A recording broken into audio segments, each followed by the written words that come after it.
like to welcome you to the first client webinar. The key thing I'd like to stress about this is that we're seeking to improve the flow of information to our customers. We're not replacing the user groups, which take place every 1 or 2 years and give an opportunity for much more detailed presentations to you, and also to for you to meet and hear from other of our customers. These are to complement the user groups and to make sure that we are communicating with all our customers on a regular basis about news and developments and receiving feedback from you. The frequency, we probably think about 3 times a year, but that really is open to comment. They might not be strictly every 4 months. It will tend to be when there's something important that we wish to communicate with you. So if I have the next slide, please. The presenters that we have this morning is myself, Stuart Bell, the Sales and Marketing Director, who will be giving you an update on key events that have happened recently at GroupBC. Stephen Crompton will then be filling you in about the new release of Business Collaborator, which will be, no, I'm not going to tell you, I'm not going to take away the surprise from what Steve is going to tell you. And finally, we hand over to Anthony, colleague from Secura. Secura are our hosting partners, and Anthony will be talking to you about some of the security enhancements that are available to you because of our move of our hosting partnership from Unit 4 to Secura last year. Next slide, please.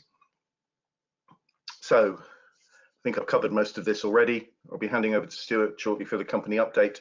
Steve will be running through the details of what's available in version 7.2 and the new GDPR compliant version of BC. Anthony talking about the hosting. Myself will then be talking to you about the way we're going to be presenting these options to all the customers to help you take advantage of these new features. And then we'll be making an announcement about a customer common room. So I would now like to hand over to Stuart, who will take you through the update on recent events. Thank you, Stuart. Thank you, Paul. Thanks very much indeed, and I'll extend my welcome to you all as well. Thanks very much for joining us this morning. I start with some news in relation to GroupBC. It's old news for us, and that's the appointment of Wes Simmons, who joined us as CEO back in January. Sanj Shah, who you know, as it's allowing us to enact upon a strategy that we wanted to pursue for some time, and really draw upon Sanj's skills in both partner development and international development. So Sanj is currently overseas, albeit on annual leave, but we all know what Sanj is like. He is very likely extolling the values of BC to some Cretians as he relaxes on the beach. So Wes comes with quite an esteemed CV. He started life as a quantity surveyor. In his time in industry, he spent time with SAP. He was instrumental in the creation of what became the Red Sky business for MySys. He subsequently, in working with Richard Beaton, our chairman, helped form what was called Tecton Group, and then that was sold or acquired by Sage. Wes was pivotal in the repurchase of that business. So Microsoft's lead partner in construction and Sage, the Sage construction business, to form EQ2.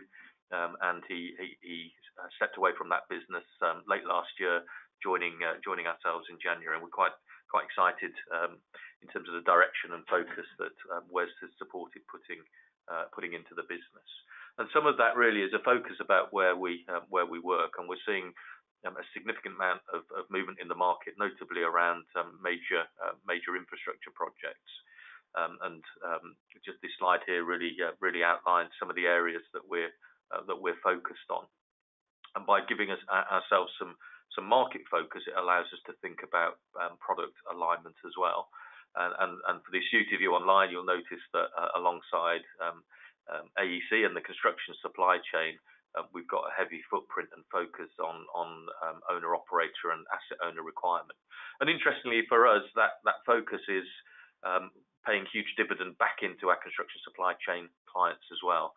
We all know that the owner operator asset owners are becoming more empowered and informed about procurement of data and digital information alongside the physical asset, and it's driving the right behaviours and requirements that then are distilling down, and functionally we're mapping onto that as well. And at a product level, rather than just one generic piece of software in BC or in old money Business Collaborator, you'll note that we're starting to focus some energy and effort into standardising and offering. We're at a really interesting time in the industry in respect of post April 16 and the BIM Level 2 mandate and the Klondike days and rush to be compliant. I think very much the industry is falling back into digital business as usual. And for those of you, whatever size and scale, that are interacting with other organisations, you'll know that there's really a vast array of digital maturity across the industry. And it's actually the immaturity that's exciting for us, and it's that we're focusing our efforts around BC Projects and Enterprise, which are two standardised offerings that we're able to offer a more turnkey approach, distilling the 20 years of knowledge that we've got working with our customers and presenting that through our product offerings. For the majority of you online, you'll be on the right-hand side there, our BC Enterprise solution, and that's a recognition that you've wanted to push the boundaries, you've wanted to explore integrations, you've wanted specific software developments to leverage your own competitive edge, and that's absolutely still at the core of what we're resourced to do.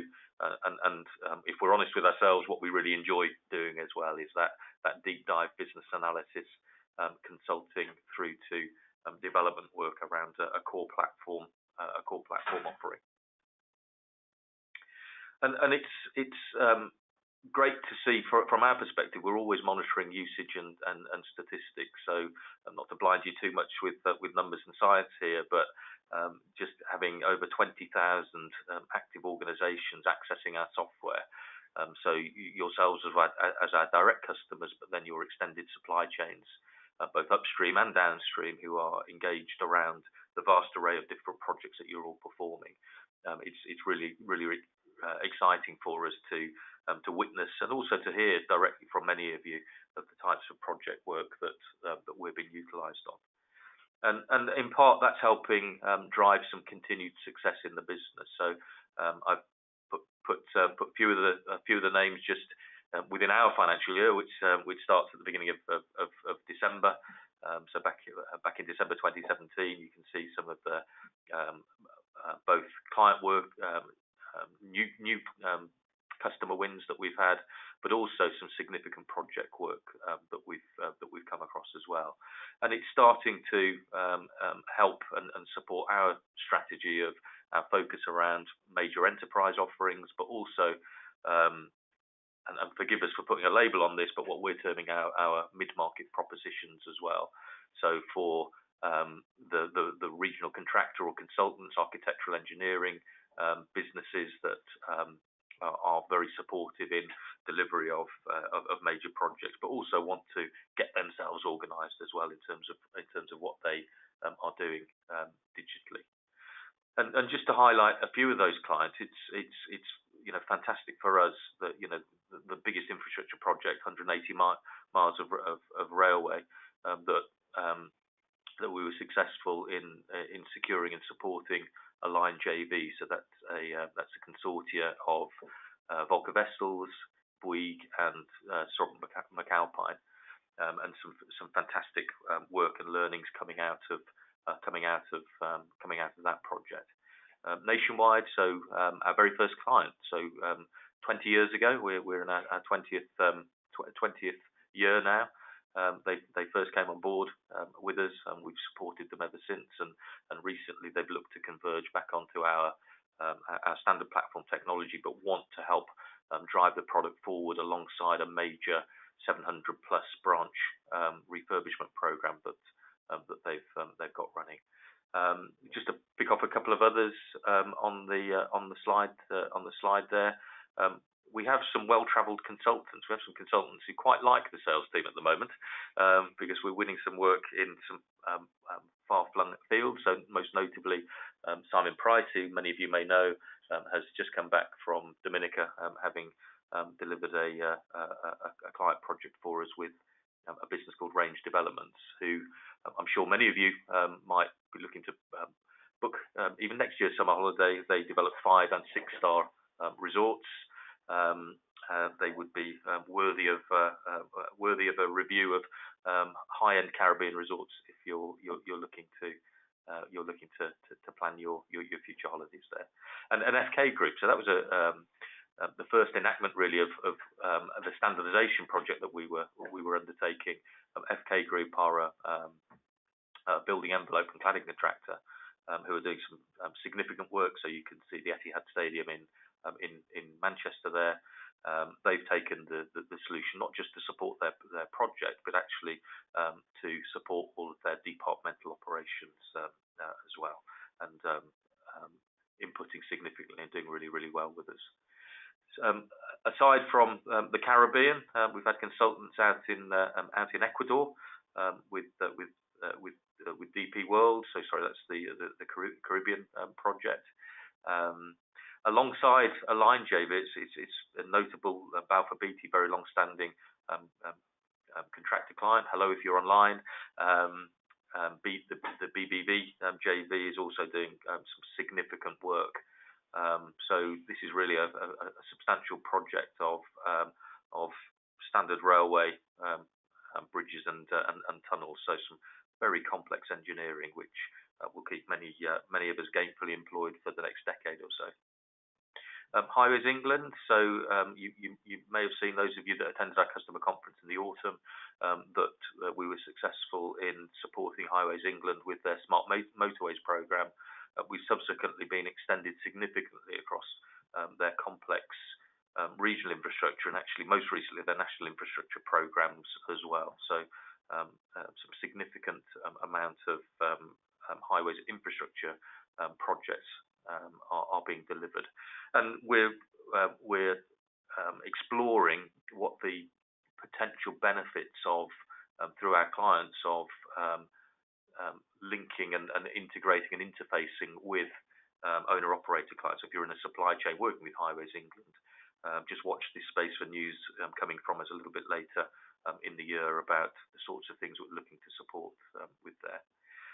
Mackley have actually been a client in their fourth year with us now, and highly innovative. So we talked previously about our GeoLink module and capability, and the idea that we can place projects in the physical world and surface them using maps, and then federate information from lots of disparate sources like SSSI data, flood data, possibly even your own authored GIS data. And for Mackley, they were looking at not only the value of integrating GIS with effectively BIM and their standard workflows, but what they could also do to help differentiate their service to one of their notable clients, the Environment Agency, but also to their project parties as well.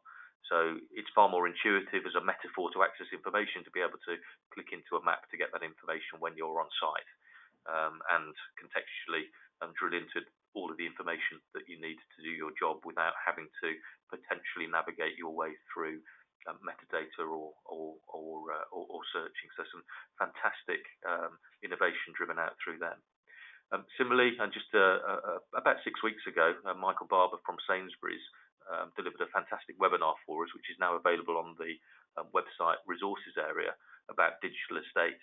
And on our travels, and you can speak to anybody collectively in GroupBC, we're interfacing with a lot of public and private sector clients, heads of estates, if you like, that have a very common conundrum. And in my mind, Sainsbury's is the most BIM non-BIM client that we have, and really fantastic innovation driven from the top, driven into their business, and they're truly starting to realise some fantastic benefit from the platform. SSP, possibly a business you may never have heard of, but start checking your receipts if when you fly out on holiday through any of the UK airports or international airports on your way back. Similarly, if you're travelling through railways, there's a £4 billion business that are running a lot of food concessions, and we've run a significant project with them to help support their program management and roll out very fast track delivery into rail and airport facilities of some fantastic brands that they're supporting. Through Capita, so we're all aware that there are some significant, effectively outsourcers now that are managing a lot of digital information flows and in fact even strategic briefs for clients, and we're very proud to be supporting Capita in work for transport for London. And I think I've already stolen some of my own good news as a precursor. They're talking about nationwide. Just to wrap up from me, the final thing, and for your benefit and to spread to your colleagues who may be helping or interfacing with public sector clients, we've been a vendor on G-Cloud, or the government's digital marketplace, for several years now. In fact, it's G-Cloud 3. We've been successful again with our G-Cloud 10 application. So if you search for a PIM CDE or an AIM CDE, or indeed if you look for GroupBC or Business Collaborator, then you'll see us listed in that environment. And that's all about, so if you are in the construction supply chain interfacing with, for instance, a government department or agency, and you can see that they're frustrated and concerned about how they might go about the implementation on their own side, do point them at G-Cloud and tell them all about us. It's a fast track way of getting a CDE procured through GroupBC. Also this year, again, to formalise work that we've been doing for many years in terms of input into industry, we're now gold patrons of the UK BIM Alliance, supporting input into the technology group. So we sit alongside some vendors that you'll know, like Autodesk and Bentley, and there's some fantastic things coming through that forum that we're both contributing to, but also able to influence in support of a driven adoption of the digital agenda across our industry. So as they say in the cartoons, that's all from me, folks, and I will hand over to Steve Crompton. Thank you very much, Stuart. And Stuart said, I'd just like to also extend my gratitude for you spending your time listening to us this morning. As you can see, there are a lot of varied implementations, and ultimately it's those varied implementations and the challenges and needs and so on that are generated by them that drive what we do in our product. I'm going to go actually through three things today. First and foremost, I'm going to have a brief recap. I'm sure many of you will already be in a place of having taken advantage of, but it's worth going over our flagship BC7 release, which really kicked off the next phase in our implementation, followed by which, actually missing there, we've had a BC7.1, which was building on all of that, but actually moving across to a brand new platform in the spirit of continued compliance.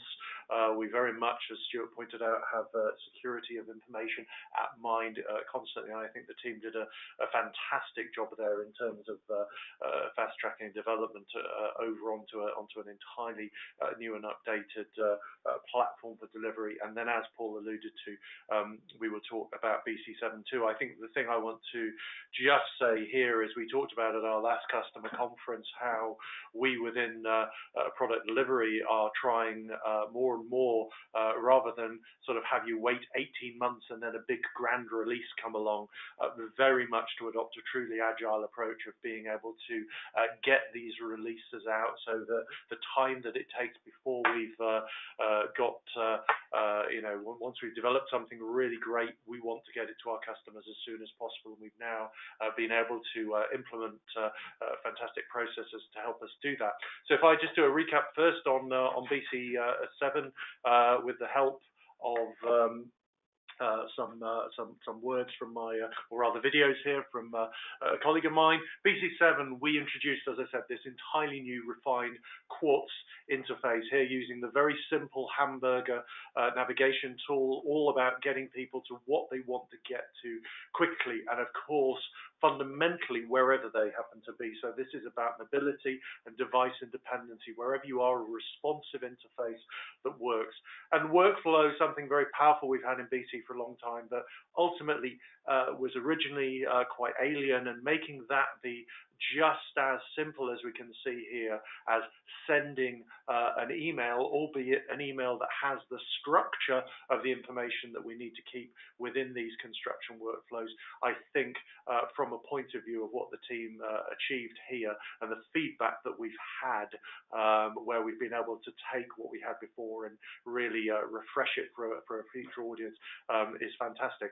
But fundamentally, we talked about sitting on both sides of the divide, being able to deal not just with projects, but also with assets and programs and so on through this notion of hubs, and being able to filter only on those things that I have an interest in, whether that be projects, whether it be a list of assets, and so on.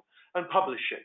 So some of you may not be using this. This is about being able to work up information till it's ready to then be published to an audience. This might be a public audience who are getting access to some site forms, or it may be another controlled workspace. And this here, the importing in batch of metadata, this is a very good way of onboarding information from another system.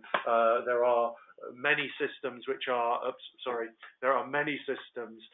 which are used in today, and I think we will be foolish to think we were the only one. So providing a means to be able to glue these systems together has been at the forefront of what we've been doing. And then placeholders, an expectation of delivery of documentation. So here, following all the 1192 conventions, being able to say what it is I'm expecting, generating all the names for the supply chain to get the delivery of that information right first time, taking all the hard work out of the process, and really allowing people to work as efficiently as possible.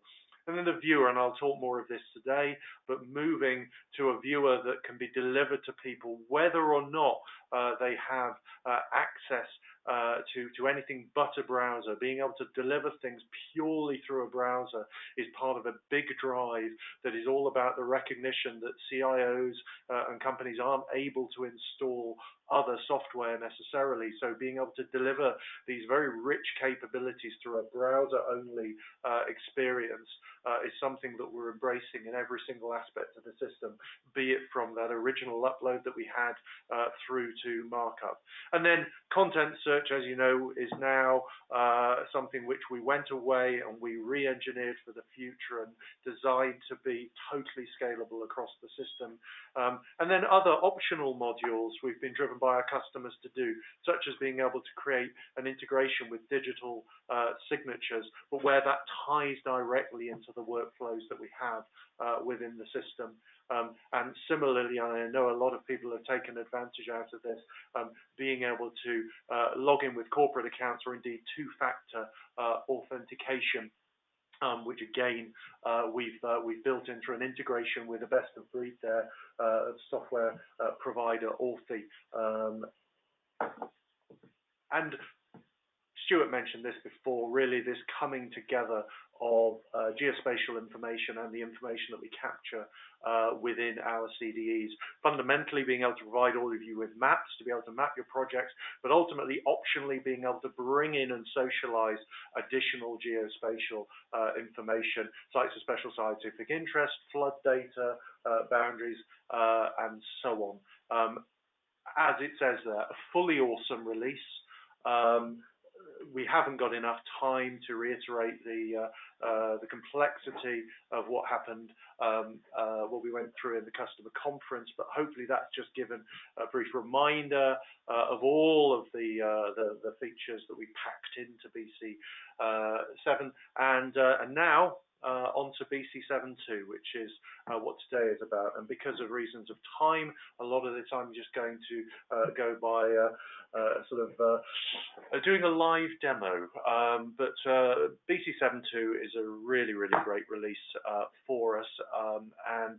This is the headlines of what I hope you'll all be taking advantage of very, very soon indeed when you get it yourselves. But if I now flick across into my browser, and in particular, if I, with security in mind, I now log in. So we copy that and paste. So we can see here that before we had 7.2, we have this wonderful Quartz interface. We have this home page that has got widgets and so on, but when I get into a project in 7.2, it very much is quite a blank listing of content. There's no drivers of what information is stored within that project and so on. So one of the things we immediately wanted to do, and in this spirit of standardization, was bring to everyone a lot more capability, focusing around those user needs of finding information and being driven to it as quickly as possible. So if I now click on to what a system looks like in the world of 7.2, and apologies, I'm going through a few systems today, all of which I've been logged into, then this is now what, when you all upgrade and you take a vanilla version of BC, this is the view that you will be presented with. So you can now see that rather than just having these listings here of content below, I now have this notion at a project level of the portlets of information. We have this project high-level dashboard here, which is reiterating the information that you're already familiar with, I'm sure many of you, when you go into your tasks here in a tabular way. But we've listened and we've turned that into something which is a lot more visual, a lot more immediately draws you to what you need to do, and at the same time really tells you how you're comparing with regards to anyone else who's there in the project. But speaking of the project, also being able to, as we had in Graphite before, deliver information about that project that comes straight from the metadata information that's been captured there, so that anyone coming into that project can see at a glance what that project's to do with, perhaps who they should go to in terms of responsibility and so on. And being able to get from the project straight to the things you've been working on, being able to get to your recent project documents was again something we felt was deserved of bringing up to the fore. And of course, a project media. We do a lot with photographs, with imagery, and being able to provide a very simple way to not only deliver those up to users, but also to be able to get to a quick link to all of the media in a grid-like view. All I care about is our office at Reading Bridge House in this particular case, which has entered some strange world. But if you have project imagery which is captured, this quick carousel is giving you all access to it, and you don't have to get this as a special capability from us. We have now baked this into the product, and lots of these things have been driven by our customers. But of course, if I focus on the one on the left, the eagle-eyed among you may have noticed what was in our bullet point of list of 7.2, as well as having our headline project dashboard here where I can get to information. I also have this intriguing thing called More, and if I click on More, then I get to something like this.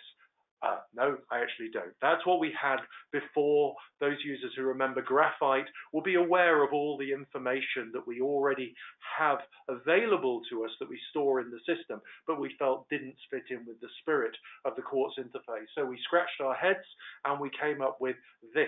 as an alternative representation. As I say, completely baked into the Business Collaborator, every project there. So as far as if I just walk through now what we have a top-level dashboard that not only tells me that same information about what I've got that is incoming, but also what's come in as far as my company has got to do. From a project management point of view, everything that there is across the project as far as all of the participants within there. And of course, everything is only a single click away. So if I, of course, click on that particular item, then it takes me straight through into the tasks that I have to complete.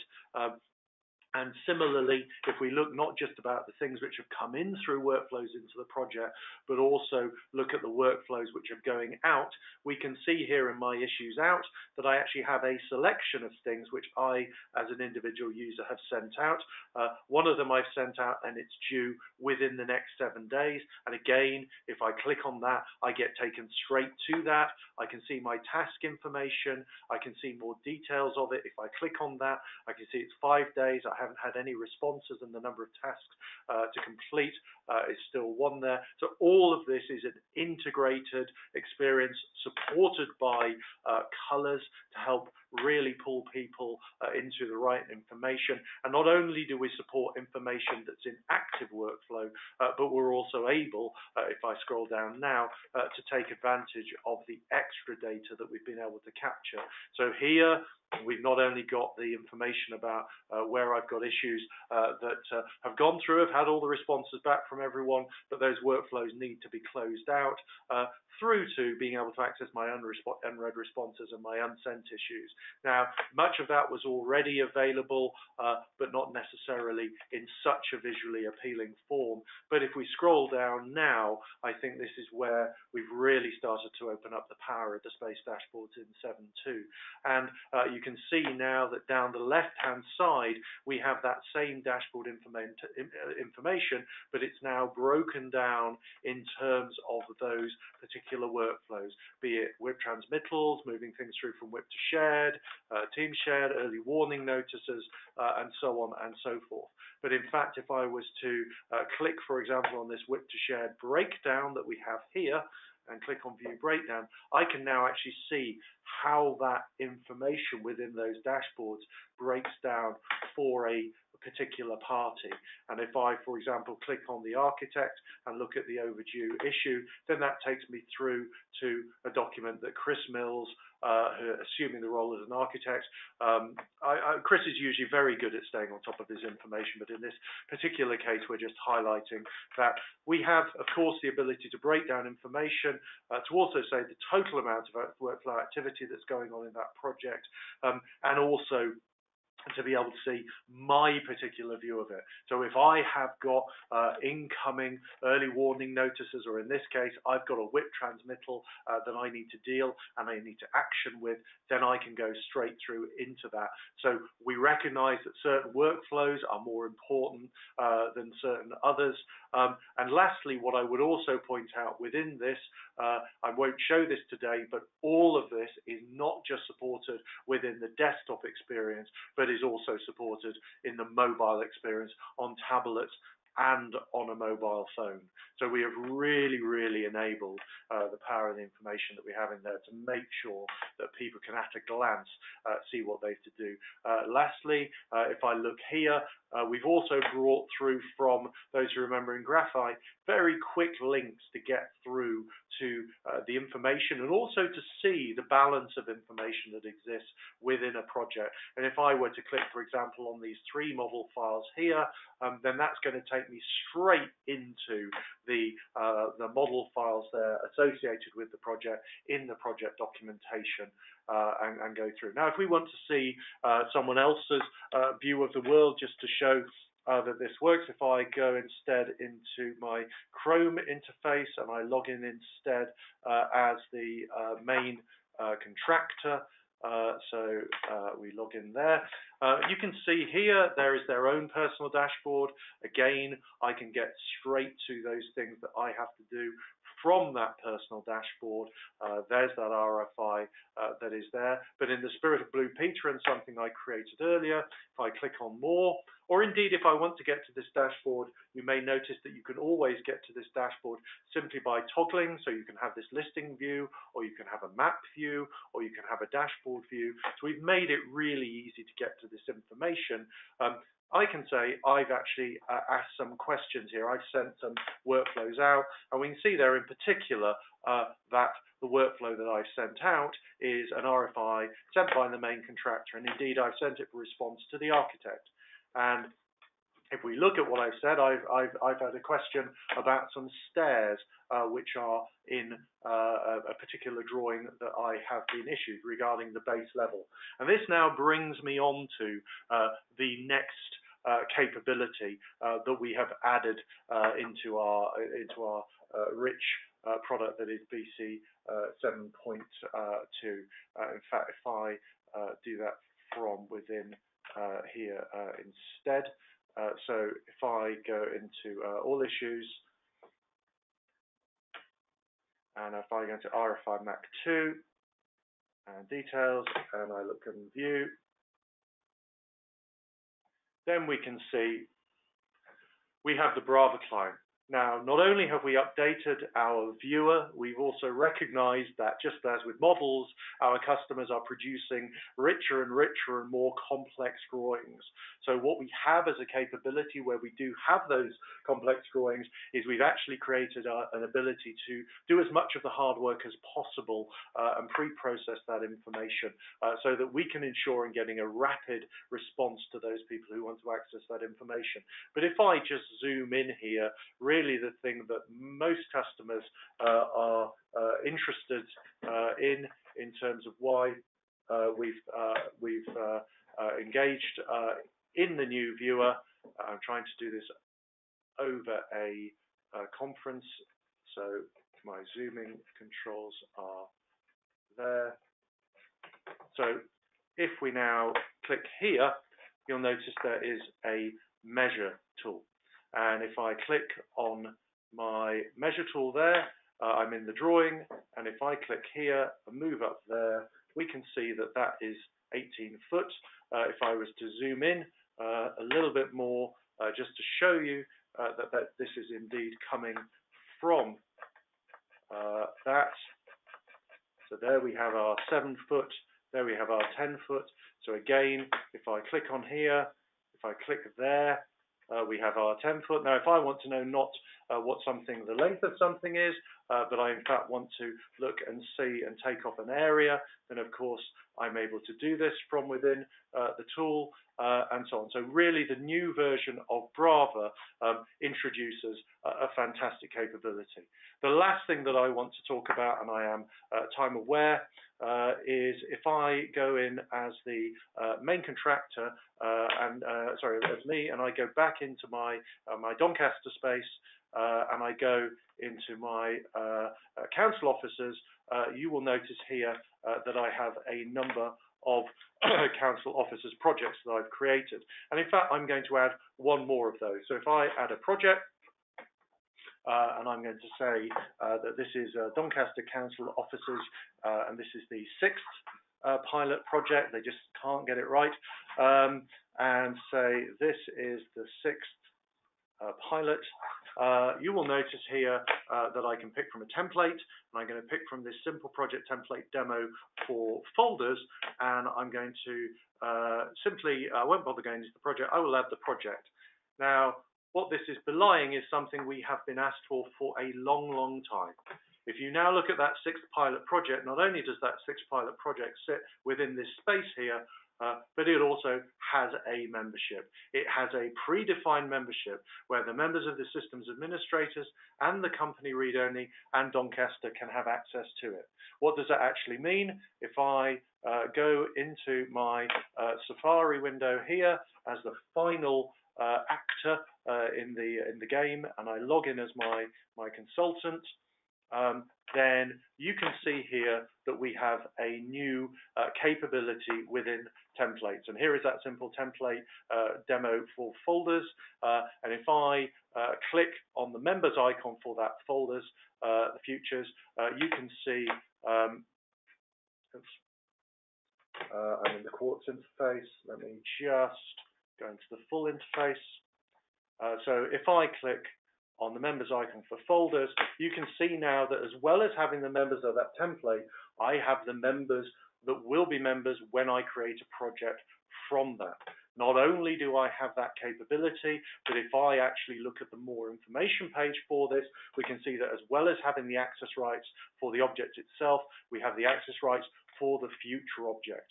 And if in fact I now edit those access rights as the owner of that template, you can also see that I can pick and choose what access rights are going to be available to users and who is going to be able to do what.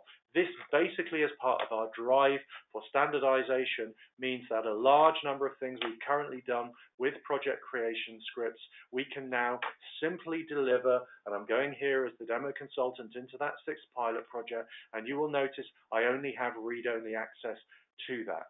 So we have taken templates to a brand new level. The final thing, that is BC 7.2. The final thing we're going to talk about is our BC 7.3 release. I am going to talk only about 2 things and very, very briefly.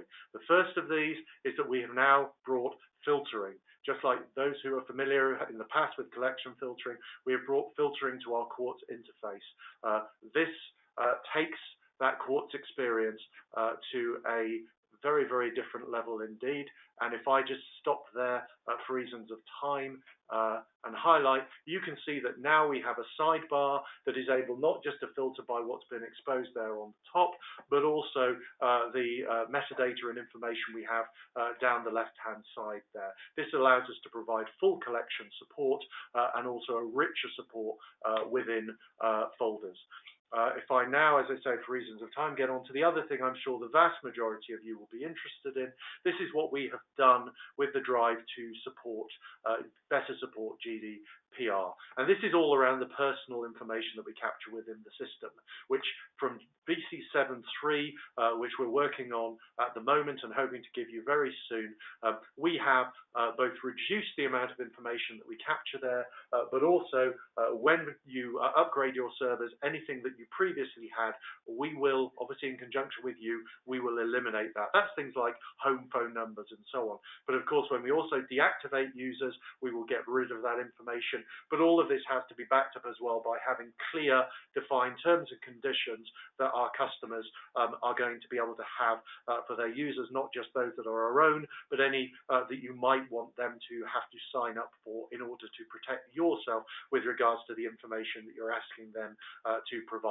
So here is our reduced edit details. We've now broken up the whole process, and in fact we can reduce this even further. Here is the fact that when we deactivate things, you'll notice the bottom line of removing all personal information there from the process. And here we have users when they log in and register, or when a server gets updated, signing up to the privacy policy, the terms and conditions, and everything that is going to make sure they're fully aware how their information is being used. As I say, that is all coming to a release near you very, very soon. And on that subject of GDPR, which is just part of a big drive, I suppose a catalyst, if you will, for our customers talking to us more and more about information management and security of information management. You will all, I'm sure, be aware of our hosting provider, Secura, and we chose to host in Secura because of all of those reasons. UK hosted, UK backed up. The level of security and security of additional options can be provided to us. And without further ado, it's my privilege to hand over to Anthony Doncaster, head of Secura pre-sales, who's going to tell you all about that. That's great. Thank you, Stephen. Hello, everybody. I'd just like to say thank you to GroupBC for letting me come and give a brief overview of some of the additional security options that we can offer on the BPC hosting platform. I'm Anthony Doncaster. I'm the head of pre-sales here at Secura, so the technical part of the commercial team. So I'm just going to give a brief overview of the sort of standard security features that we have on the hosting platform. As standard, all customers have access to a stateful virtual firewall. So basically this is layer 3, layer 4 firewall that protects on an IP level. All customers are configured on isolated private networks, so fully segregated from each other. And we also have a secure management portal, which can be locked down with role-based access control as well. On top of this, we have a number of advanced security features that we can add on top of this, particularly with GDPR in mind, some of these. And one of the reasons that we add these advanced security features is the current threat landscape is constantly evolving. So basically, with standard firewalls and standard isolated networks, you can protect your resources and your public IPs and your web services. But technology is constantly evolving, and new technology and complex systems create opportunities for attackers to exploit new vulnerabilities, and new weaknesses are always being discovered as well. On top of that, viruses and malware can infect servers and lead to data loss, service disruption, which can be very brand damaging. Just on the right-hand side there, we've got the OWASP Top 10 Threats from 2017. So OWASP is the Open Web Application Security Project. Basically, they measure the sort of scale of new threats emerging in the InfoSec space. So you can see there that a lot of those are not necessarily sort of your traditional kind of brute force hacking type breaches. You've got things like SQL injection, broken authentication, XML cross-site scripting, and more sort of code exploitative type compromises of security. So we've got a number of additional packages that we can add on to address these problems. The first of these is Alert Logic Threat and Log Manager. So Alert Logic Threat and Log Manager is basically a sort of threefold solution. It includes network intrusion detection, vulnerability assessment, and also log retention and analysis. So basically what that means is the Alert Logic system is constantly monitoring the real-time network traffic on the system, but also it's also scanning the servers for any known vulnerabilities.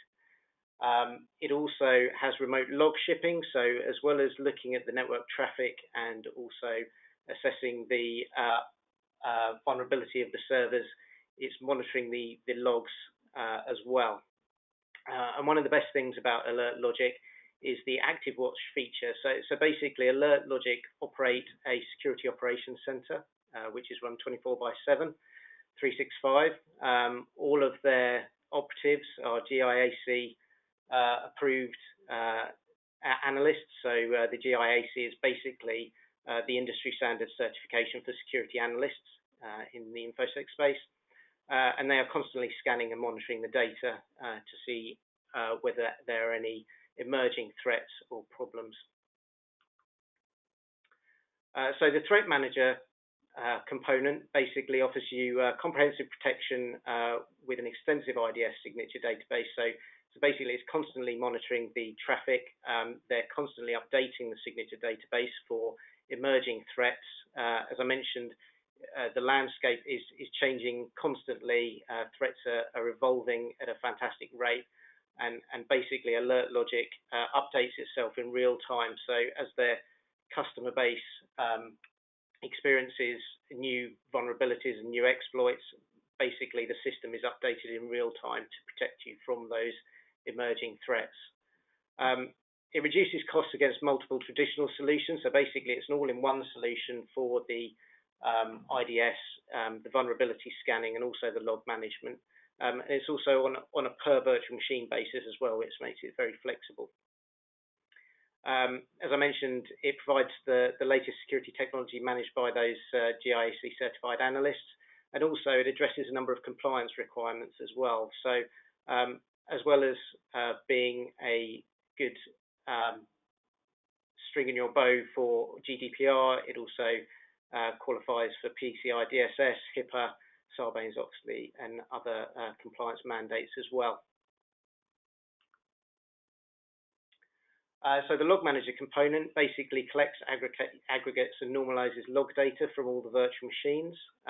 It offers us a unified view of all the log data, so we can see very quickly if there's anything untoward going on, and gives us tools to rapidly uncover insight and alerts us to help you remain secure and compliant. And those logs are again analysed by AlertLogic's Security Operations Centre.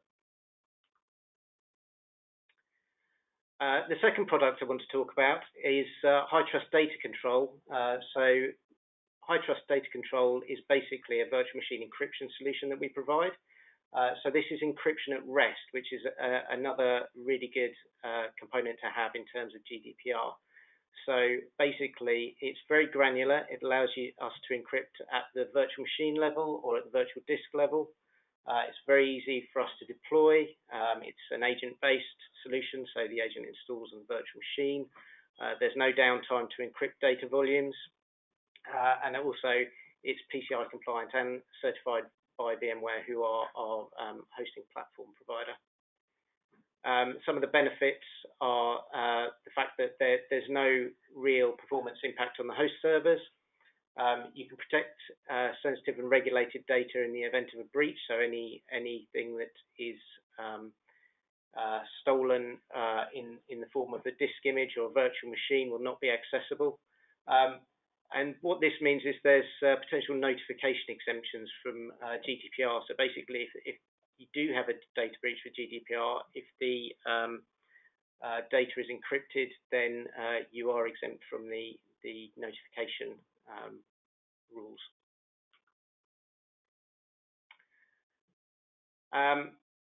And on top of that, we offer these as fully managed services. So the benefits of these advanced security options are the fact that you get full real-time network intrusion detection. It protects against code vulnerabilities. It notifies about vulnerabilities before they become an issue, and also protects against data theft. So the encryption at rest protects your virtual machine disks from any data theft as well. And it also has the added benefit of secure managing all those services on behalf of GroupBC as well. So basically, you can rest easy, safe in the knowledge that all of these products are being taken care of for you. And that's me. Sorry, very brief there. I think I was rough against it with the time. I'll hand over to Paul. Thank you very much. Thank you. If you could put the next slide up, please. So we're hoping very much that you will want to take advantage of some of these things that Anthony and the others have spoken about, so that we have put together some a product, I suppose is the best way to say, to make it easy for you to get access to these. We talked long and hard about whether these could be priced on a very simple basis, but because each one of you, every single one of our clients has their own unique instance of BC that's configured and set up just for you. Your account manager, which will be me in many cases, but could be Rick or Chris, will be contacting you to go through the details of what is available, how it could be implemented, and what the cost implications would be. So the next slide, please. So in terms of hosting, obviously, I hope from what you'll have seen in Anthony's presentation, and particularly with the relevance of the changed legal landscape that we're all working under now with GDPR, that you'll be interested in the security enhancements through the AlertLogic family of capabilities, and also the encryption at rest. I know these are things that many of my clients have talked to me about.